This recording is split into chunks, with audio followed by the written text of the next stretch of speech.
Meskipun berbisnis itu pada dasarnya tidak mudah, tetapi hal tersebut bisa dipelajari kalau ada niat dalam diri dan usaha.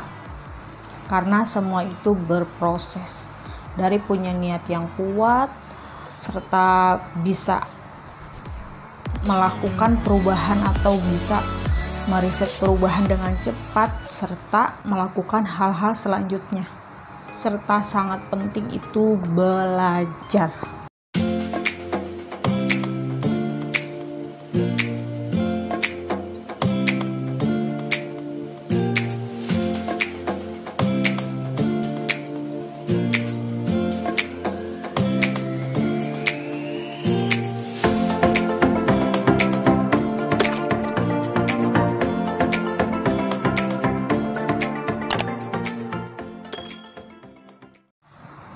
Hai semua, kembali lagi bersama aku Nani Channel. Oke guys, di video kali ini aku akan bahas tentang seputar bisnis ala Nani Channel. Terima kasih bagi kalian yang sudah klik channel ini. Jangan lupa di subscribe karena subscribe itu gratis. Kali ini aku akan bahas tentang 5 tips belajar bisnis online dengan mudah dan murah. Bagi kalian yang penasaran, tetap pantengin terus, ditonton sampai beres. Tetap stay tune terus. A few moments later.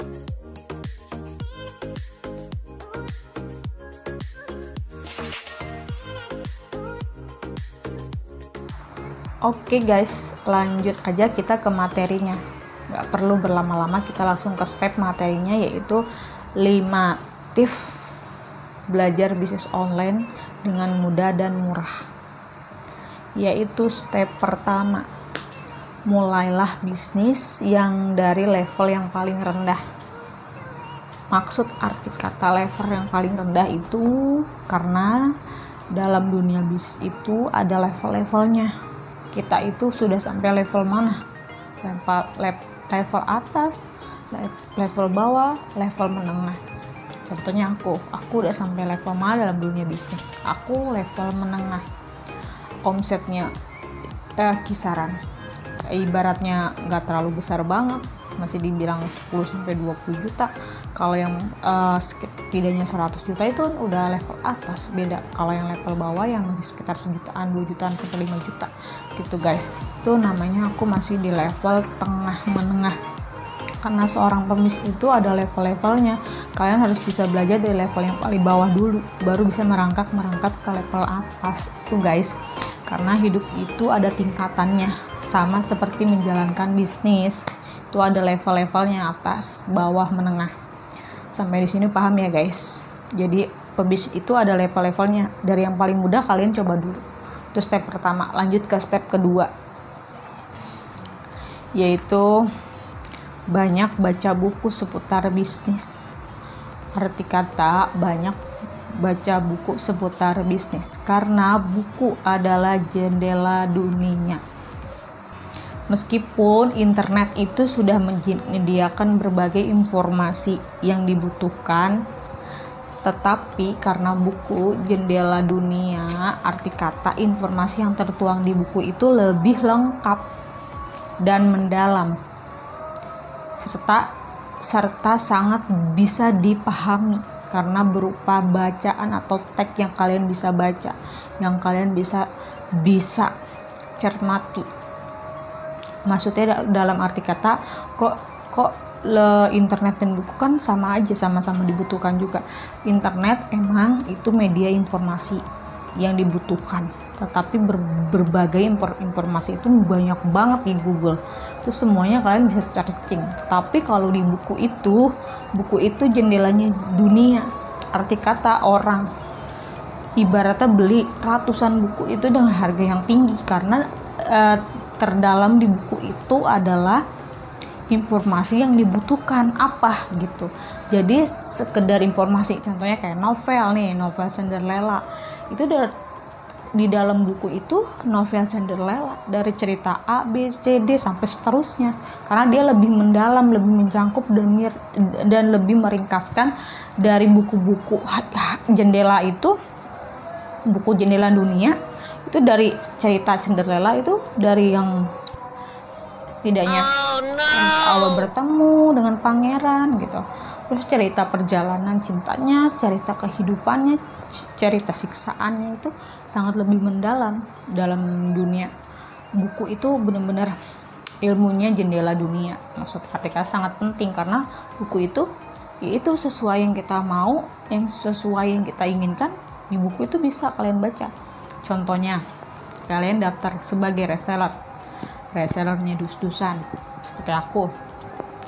Reseller dus-dusan itu kan jual perabotan rumah tangga.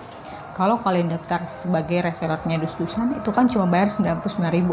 Jadi kalian dapat web atas nama sendiri, bisa jualan udah. Nanti kalian dapat tuh kayak daftar reseller baru, nanti dapat buku panduan. Jadi daftar reseller baru di situ kan lengkap tuh. Kalian bisa lihat karena di buku itu banyak. Mungkin di buku itu lebih mendalam karena apa?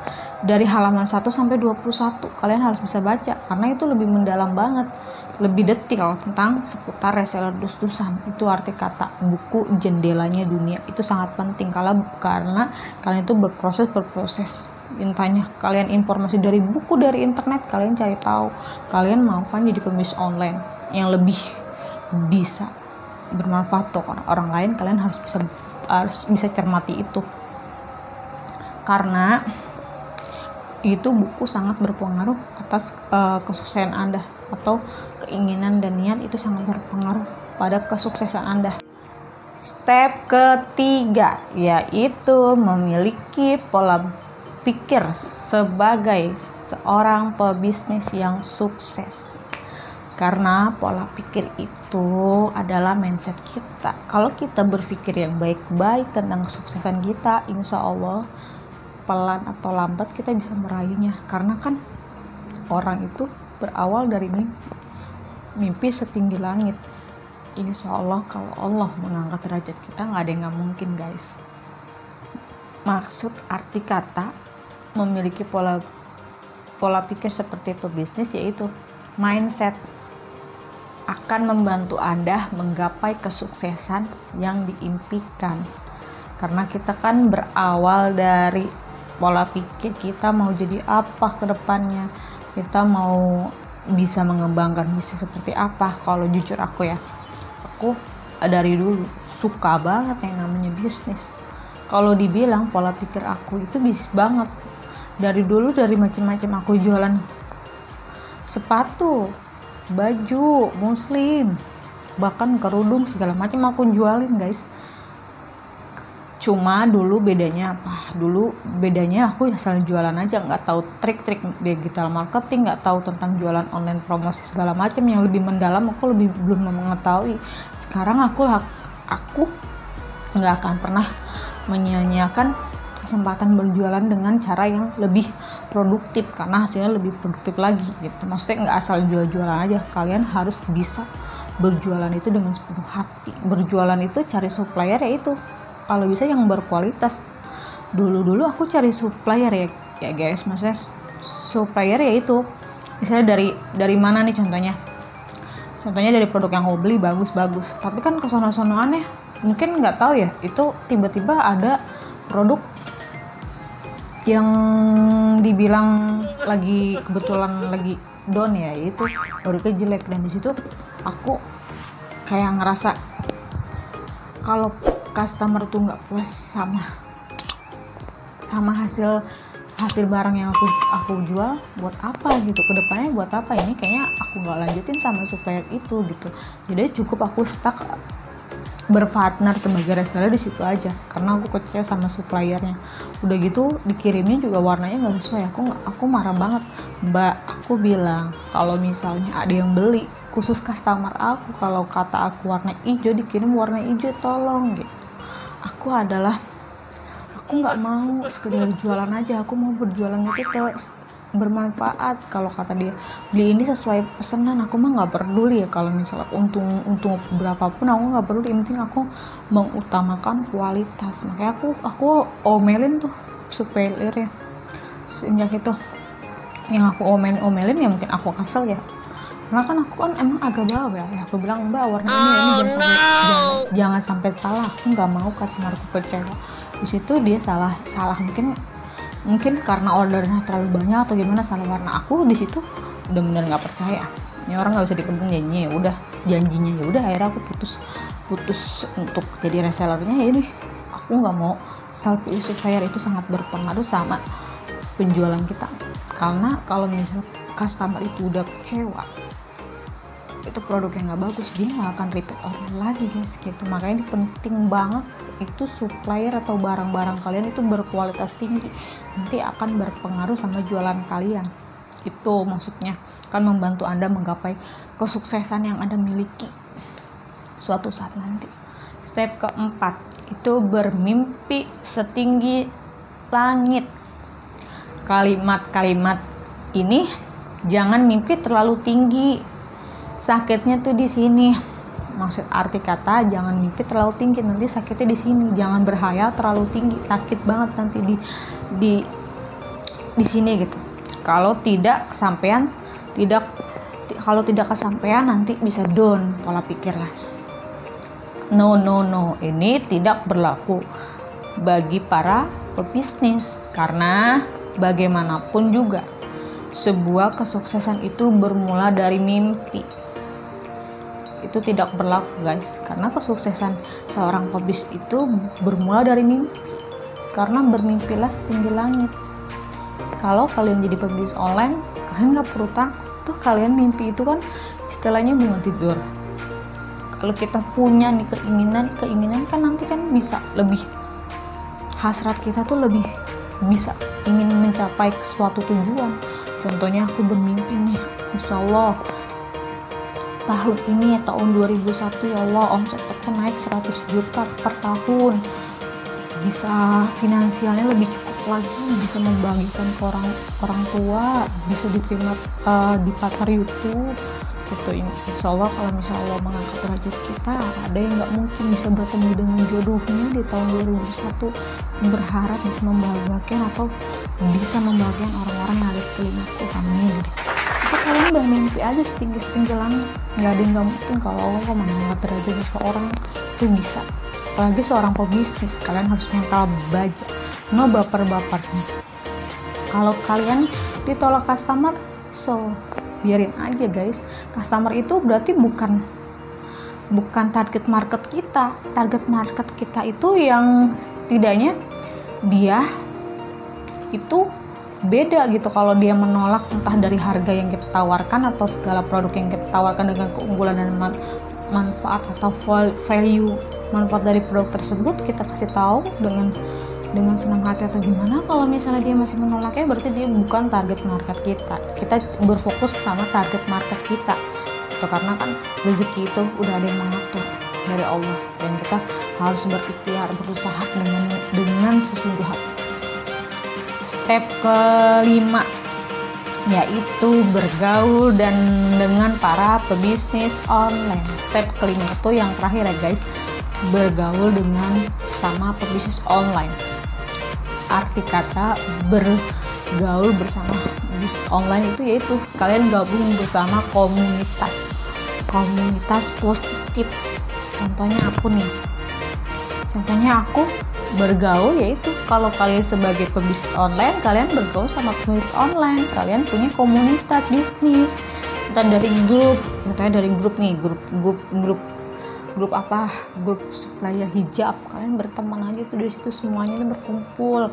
Atau kalian jadi daftar reseller tuh, ada kan komunitas belajarnya. Contohnya aku daftar reseller tuh, ya aku contohin lagi nih, aku daftar reseller nih, aku kan punya komunitas. Di dalam komunitas itu namanya sahabat dus-dusan itu komunitas reseller, itu namanya bergaul dengan komunitas sesama pebisnis biar kalian ketularan. Intinya kalau kalian tuh misalnya suatu saat down atau gimana, kalian kan bisa tuh interaksi, misalnya halo mbak, ini aku reseller dosen dari Bekasi, Mbak reseller dosen dari mana? Dari Jogja, namanya Yuni namanya. Alhamdulillah Mbak Yuni gitu. Alhamdulillah Mbak Yuni saya izin saya kontak ya, udah teman, nanti suatu saat kita Mbak Yuni gimana peningkatan penghasilan dia di dus-dusan gitu. Itu namanya tukar pikiran aja di saat kalian itu kan jadi penyemangat gitu. Oh alhamdulillah masih lumayan lah, kalau Mbak gimana? Udah alhamdulillah udah 50 juta gitu. Nanti kan dia nanya, oh 50 juta gimana dong Mbak caranya gitu. Setidaknya kayak api unggun gitu, komunitas, entah dari komunitas di WhatsApp kan banyak tuh grup-grup atau segala macam bisnis online tuh, contohnya kayak di rebutan rumah tangga, di sahabat dus-dusan, di grup fashion, grup apa, kalian ikut komunitas, karena komunitas itu ibarat api unggun sebagai semangat kalian untuk bisa terus bisa jadi berpola pebisnis. Insya Allah nggak ada yang nggak mungkin guys. Aku aja dari berproses intinya ya, kalau misalnya jadi pebisnis online, kita aja belajar dari bangku TK sampai kuliah itu berapa, 18 tahun. Sedangkan pebisnis itu juga berproses, kita harus dari awal dulu, minimal 9 tahun kalian harus bisa jadi orang, itu paling minim banget. Itu dari mentor-mentor aku nih, Rico Huang ibaratnya. Contohnya ibarat kecilnya itu, kalian sekolah itu dari umur berapa sampai umur berapa, begitupun kalian merintis bisnis kalian nggak bisa langsung setahun 2 tahun langsung jadi, itu berproses, karena kan semua itu ada ilmunya. Sama seperti belajar itu dari kalian STK sampai SD, SMP gitu, itu kan masih terus belajar, itu namanya pola pikir belajar. Kalau nanti kalian jadi pebisnis, begitupun pebisnis nggak bisa berproses tahun 2 tahun, harus terus berkelanjutan, minimal 9 tahun kalian bisa jadi pengusaha atau entrepreneur gitu. Itu dari ilmu Rico Hong ya, atau dari reseller aku, ilmu dari Kang Yajid, ilmu dari Kang Hadi, copywriting, banyak banget ya di situ ketuangkan sama kalian. Oke guys, segitu dulu ilmu atau tips dari aku tentang seputar bisnis ala Nani Channel, yaitu tentang materi 5 tips belajar bisnis online dengan mudah dan murah, atau tentang pola pikir yang benar, tentang hasrat ingin berjualan, cara mengubah pola pikir. Kalian harus bisa perhatikan. Aku sangat senang kalau kalian berhasil, karena semua itu adalah amalan jariah aku yang aku ingin sampaikan atau yang ingin aku tuangkan dalam channel aku. Jangan lupa, bagi kalian yang baru kunjung ke channel aku, jangan lupa di subscribe, di like, di komen di bawah ini. Kalau kiranya channel aku bermanfaat, jangan lupa di komen ya guys, dan di share ke sosial media yang kalian punya. See you in video, bye bye.